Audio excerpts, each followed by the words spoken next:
Hola y bienvenidos. En el vídeo de hoy de La Historiadora vamos a conocer la historia y biografía de Atila, caudillo de los hunos. No te lo pierdas porque seguro que te interesa.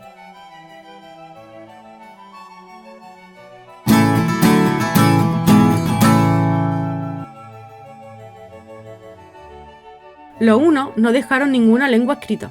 Las descripciones que tenemos de Atila fueron hechas siglos después de su muerte. Lo retratan como demoníaco y como romántico. Pero hay una descripción escrita por un historiador griego llamado Priscus que de hecho lo conoció en su campamento.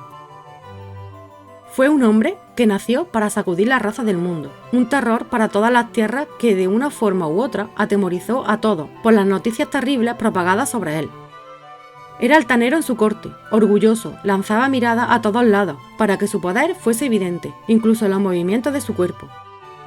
Amante de la guerra, era reservado en sus acciones, dado a recibir consejos, amable con sus súbditos y generoso con aquellos a quienes había otorgado su confianza.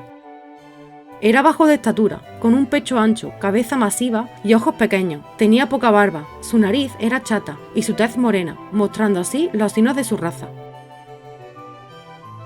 Aunque se supone que Priscus era historiador, también era griego y aristócrata, y él veía a Atila desde su perspectiva. ¿Era así Atila? ¿O era este el modo en que Priscus lo veía? Este es el conflicto entre mito y lo que nosotros llamamos historia.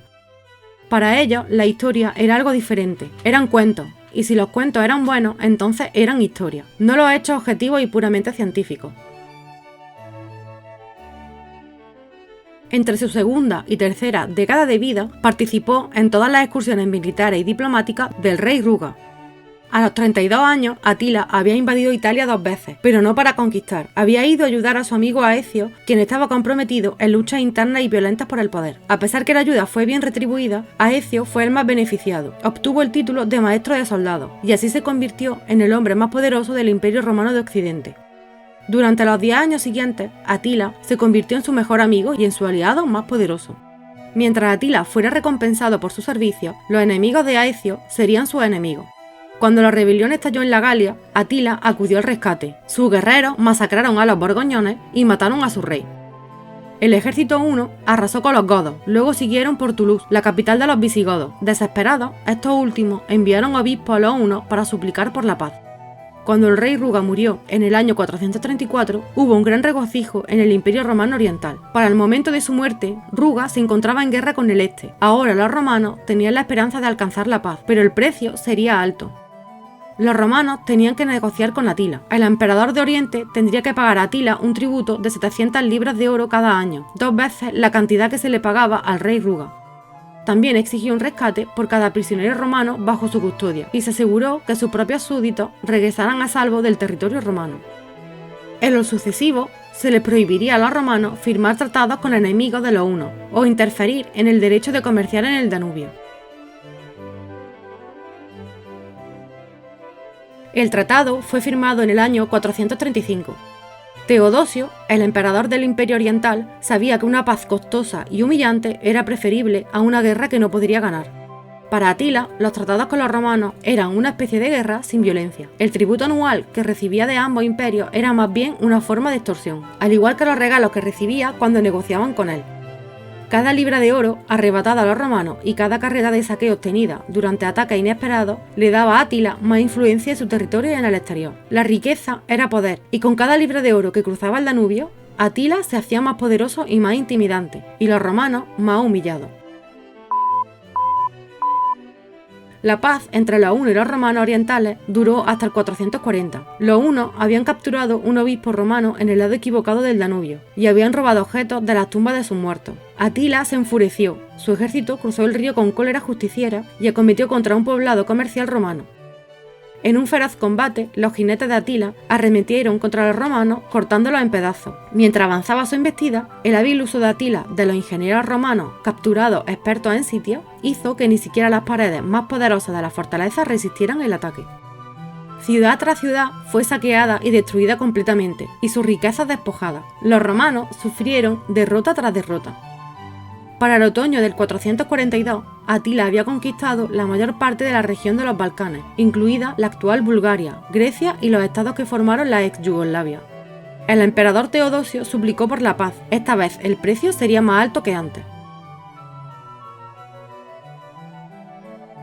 Atila insistió en el pago inmediato de 6.000 libras de oro y un tributo anual de 1.000 libras de oro. Teodosio no tenía alternativa. Por increíble que parezca, la vida de Atila no fue solo guerra y negociaciones. Mientras se encontraba en el campamento, los miembros de su tribu se reunían alrededor de la entrada de su casa para que arbitrara asuntos de menor importancia. Era entretenido por procesiones de doncellas danzantes, bufones de corte y poetas. Durante este periodo, Atila también encontró tiempo para casarse con su primera mujer, Arica, quien le dio 4 hijos. Irnac, su hijo más joven, era su favorito. Dice una profecía que el imperio de Atila se desplomaría, pero que Irnac reconstruiría el imperio. Los escritores católicos propagaron el rumor que los hunos eran salvajes, bestias infrahumanas. También comenzaron a llamar a Atila el azote de Dios, pero esta propaganda negativa resultó favorable para Atila. Mientras más amenazante era su imagen, más sencillo era intimidar a sus enemigos. A pesar de su riqueza y poder, Atila conservaba hábitos modestos y un estilo de vida espartano. Cuando el historiador griego Priscu cenó con Atila, se asombró al ver al rey de los hunos comer con plato y cubierto de madera, mientras sus tenientes lo hacían con plato de plata. Atila tampoco comió las exquisiteces servidas a los demás, prefirió comida más sencilla como la carne. No usaba ni prendas de oro ni piedras preciosas, sus ropas eran poco elaboradas. La combinación de modestia y poder absoluto de Atila podía en ocasiones llevar a hechos extraños. En una ocasión, un poeta quería halagarlo, con un poema en el que era comparado con Dios. Atila se ofendió tanto por el trabajo del autor que casi lo hace ejecutar. El hermano de Atila, Bleda, murió en el año 444. Atila era ahora el gobernante supremo del Imperio Huno. Poco tiempo después, un pastor pidió una audiencia con Atila. Trajo consigo una espada que había descubierto en el sitio donde pastaba su ganado. Después de revisarla, el rey huno estaba convencido que era la espada sagrada de Dios. Según una leyenda huna, esta espada, que se había perdido durante tiempos antiguos, poseía grandes poderes. De hecho, había sido y por siempre sería la clave del destino de su pueblo, y ahora estaba en sus manos. Consultó con los chamanes más confiables, todos estaban de acuerdo. No había duda en la interpretación de este grandioso suceso. Ahora que Atila, gobernante supremo de los hunos, poseía la espada de Dios, su destino era conquistar el mundo. Espero que el vídeo de hoy de la historiadora te haya servido, interesado y entretenido.